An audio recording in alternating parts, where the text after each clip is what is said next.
Olá, seja bem-vindo ao Arcano dos Enamorados, né? Que talvez é o Arcano da Espada.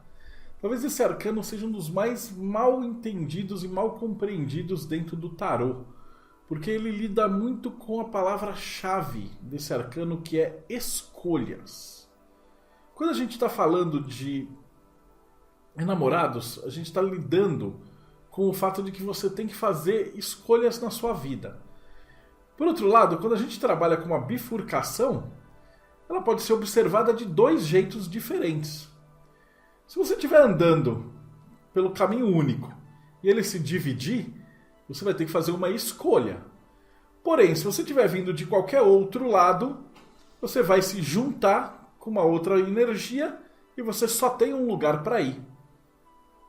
Dessa maneira, a gente vai ter dois tipos de ilustração básica dentro dessa figura. A primeira vai ser de um homem tendo que escolher entre duas mulheres, e o segundo tipo vai ser de um cavaleiro salvando uma princesa e se casando com ela. Ou seja, a gente é colocado tanto diante de uma seleção, né, quanto diante de uma escolha que já é essencial. Qual é a escolha que você vai fazer? Ou, se você já sabe o que você quer, não tem nenhuma escolha para ser feita. Só tem um caminho, é seguir em frente. Dentro do HKT a gente pode ver que esse caminho ele conecta Tiferet a Binah. Ou seja, ele vai conectar ali a beleza até o entendimento. Ele lida com o rigor de Binah dentro da esfera do rei. Ou seja, a espada. Ele vai estar trabalhando com a defesa de tudo aquilo que você construiu. Não vai ter escolhas ou opções. Simplesmente o cavaleiro vai lá com a sua espada, salva a princesa Malkuth, o seu reino, e se casa com ela. Fim da história. Para quem está numa dúvida ou se aparece essa energia de dúvida, essa carta vai representar aquele momento que você tem que parar, observar todas as suas situações e verificar qual é o melhor caminho a ser trilhado. A cor dessa carta é o laranja e o signo correspondente é o signo de Gêmeos, que tem a ver tanto com o Hermes, que é o senhor lá dos caminhos, quanto a ideia de que você vai conversar ou vivenciar vários papéis ao longo da sua vida. Então você vai ter várias opções, você mergulha dentro do abismo, dentro dessa encarnação, vive esse papel, toma essas decisões corretas e quando você encontra seu sagrado anjo guardião, você vai se unir com ele e chegar no que a gente tem como a verdadeira vontade. Até chegar nesse processo, você vai ter que fazer muitas escolhas da sua vida. Que escolhas que você vai fazer? O vício ou a virtude? Nas runas isso é muito claro. O arcano do Euas, ou a runa do Euas, ela lida diretamente com a ideia do homem e o seu cavalo. Tanto que ela é uma runa que ela é representada duas figuras unidas. Ela representa uma união e uma parceria. Então um grupo, duas pessoas, duas equipes, duas energias juntas, na qual cada uma mantém a sua individualidade e elas caminham para um objetivo em comum. No Rider-Waite nós podemos observar muito claramente essa ideia da escolha, né? Está aí representado Adão e Eva sendo expulsos do paraíso. Atrás deles nós vemos um anjo, e é justamente dentro dessa simbologia que a gente tem o anjo com a espada flamejante, ou espada flamígera, que está ali postado no Oriente entre o abismo, né, separando as pessoas normais do paraíso, de modo que Adão e Eva não possam retornar. Então isso por causa das suas escolhas, né? Eva escolheu comer da maçã da sabedoria, e ela tornou-se ciente do bem e do mal. Então, a partir de então, o ser humano ele é livre, tem o seu livre-arbítrio para fazer as suas escolhas.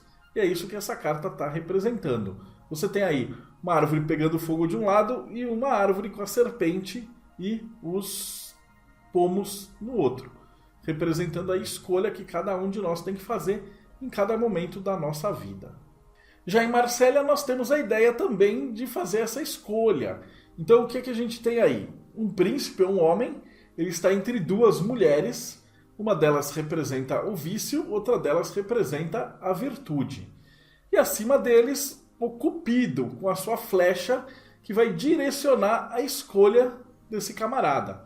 Então isso representa que, se ele for fazer a escolha errada, ele vai tomar uma flechada de Deus, ou uma flechada do Eros, ou uma flechada lá do infinito, que vai direcioná-lo para fazer o que é correto. Então, dentro do mago, a gente entende isso um pouquinho como aquela ideia das ordalhas. E quando você presta um juramento de probacionista e pede para seguir no seu caminho do hermetismo para a sua iluminação, a partir daí você está dando uma carta branca para o seu sagrado anjo guardião começar a te dar uns tapas cada vez que você faz uma besteira. Nesse momento você vai ter escolhas, porém sua consciência está lá em cima com o arco e flecha pronto para guiar de uma maneira mais sábia e mais essencial essas escolhas. No tarô do Visconde Sforza, a gente vê os enamorados se reunindo, ou seja, o casamento alquímico. Então, o menino encontra a menina, se apaixonam, eles se juntam, eles vivem felizes para sempre, sob os auspícios de Eros, que pode ser visto no topo dessa carta. Ele mostra a ideia do masculino e do feminino, mas no sentido simbólico. Então, essa carta ela não tem muito a ver com problemas de cunho sexual ou amoroso. O que acontece é que muitas vezes você vai nessas taróloga picareta, ou você tá com um namorado e arruma um amante, ou tá casada e tem um namorado, etc. E você pergunta o que eu tenho que fazer. Nesse momento sempre vai aparecer a carta dos amantes. Por quê? Porque você está diante de uma escolha. E aí criou-se essa ideia de que a carta dos amantes evoca alguma coisa fora de um casamento sagrado. Quando na verdade a gente pode reparar, até pelo exemplo dessa carta, que é justamente ao contrário. Essa carta ela te instrui para você fazer a síntese e depois fazer a análise. Então você vai colocar e analisar cada um dos pontos que estão sendo oferecidos, escolher o melhor e fazer esse casamento alquímico, a união final de todos. No tarô de Bolonha a gente percebe aí que novamente volta a ideia da escolha, né? Então o anjo em cima apontando o raio e o nosso mancebo tendo que escolher ali de novo entre o vício e a virtude. E no tarô antigo italiano o mesmo processo. Então o anjo ele está lá com a venda nos olhos, com a seta, pronto para fustigar o vício, caso seja esse que o nosso herói vai escolher. Então ele retrata ali a virtude como uma mulher bonita, bem feita, arrumadinha, e o vício como uma mulher mais parecendo uma rameira, uma prostituta, alguém de pouca recomendação. No tarô de Oswald Wirth a gente não tem muita diferença disso, né? Ele vem direto dessa ideia do Marsella, então novamente nós temos Zero, o Cupido, a consciência superior com a seta, e o nosso herói tendo que escolher aí entre o vício e a virtude. Só para vocês terem uma ideia, normalmente a virtude é a loira e o vício é a morena. Era uma convicção da época, um pouquinho preconceituosa, mas a gente tem que entender pelo momento histórico. E no tarô dos boêmios a gente tem a mesma explicação. Então, a mulher mais bem vestida, a virtude, a mulher com menos roupa, o vício, e nosso herói tendo que fazer a escolha entre elas. Ao contrário desses tarôs são mais profanos ou mais ligados ao Marsella, nós percebemos que os tarôs mais herméticos eles vão lidar com o outro lado da bifurcação. Então, por exemplo, no Golden Dawn, você pode ver aí, ele nada mais é do que Perseu salvando Andrômeda do monstro. A própria ideia do cavaleiro Tiferet, que vai salvar a princesa do dragão, os 4 elementos, e depois vai casar com ela, porque não há outra coisa a ser feito. O herói vai salvar a heroína, eles vão se casar e vão viver felizes para sempre dentro desse conto alquímico. O Crowley faz inclusive uma relação magnífica de colocar o homem que está casando branco representando o espírito e a mulher negra representando a matéria. Então, dentro das ordens iniciáticas, dentro das cores, o preto vai simbolizar o yin, né, a terra, e o branco vai simbolizar o espírito. O homem na partícula yang também está representando isso, e a mulher yin receptiva também representa ali a terra. Então ele coloca essas duas figuras. E logo abaixo dele ele põe 2 criancinhas. Então uma menina branca e um menino negro, representando aqueles pontinhos, né, os 2 pontos que a gente tem dentro da figura do Tao.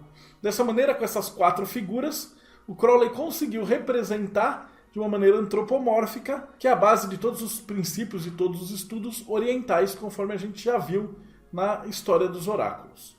O Cupido, para o Crowley, ele é visto como a própria pomba do Espírito Santo que está guiando esse casamento alquímico. Então, como uma grande bênção. A gente vai ver aí o Hierofante, no fundo, com as mãos estendidas, abençoando esse casamento sagrado e essa união de todas as polaridades. No tarô mitológico, Alice Green escolheu por pegar um dos pontos mais interessantes e engraçados da mitologia grega. Ele conta a própria história do comecinho da Guerra de Troia. Então esse momento específico é quando começa a Guerra de Troia. Como assim? Ele começa no julgamento de Paris. Isso que vocês estão vendo na mão desse camarada é uma maçã dourada. Então conta-se que teve um casamento entre os deuses imortais e todos os deuses foram convidados, exceto a discórdia, porque ela só causava. E aí, já que ela não foi convidada, ela mandou entregar uma maçã de ouro com a inscrição assim: entregar para a deusa mais bela. E é óbvio que a mulherada ficou louca, elas começaram a brigar e falar que era óbvio que era de uma, da outra, etc. E aí as outras deusas menores foram se afastando e a briga acabou chegando nas 3 pica-grossa da mitologia, né? Então nós temos aí Atenas, Afrodite e Hera. Elas pedem para Zeus escolher assim, quem é que é a mais bonita de nós? E obviamente ele não queria nenhuma encrenca, então ele fala que vai dar um telefonema, foge, some e entrega nas mãos de Paris, que é o príncipe de Troia. E aí cada uma delas oferece para ele, tenta comprar o voto de Paris, né? Então uma delas oferece, a Hera oferece todos os domínios que ele quisesse, Atenas oferece sabedoria e Afrodite ofereceu peitos e bundas, qualquer mulher que ele quisesse. E aí, como todo bom homem, Paris pensou meio segundo e falou mulheres. E aí ele entrega para Afrodite. E nesse momento Afrodite fala, pode ficar com a mulher que você quiser. E ele escolhe Helena de Esparta. Então Helena era a mulher mais bonita de todas as mulheres. E ela era casada com o príncipe Menelau e ela tinha 50 pretendentes que fizeram um pacto entre si de o que ela tivesse escolhido, todos os outros iam apoiar esse casamento. E aí quando Paris foge com Helena para Troia, Menelau junta todos os 50 amiguinhos e eles começam a Guerra de Troia. Então, esse episódio é extremamente interessante. Ele é tratado na Eneida, na Odisseia e na Ilíada. São 3 livros que todo amante de mitologia grega precisa ler.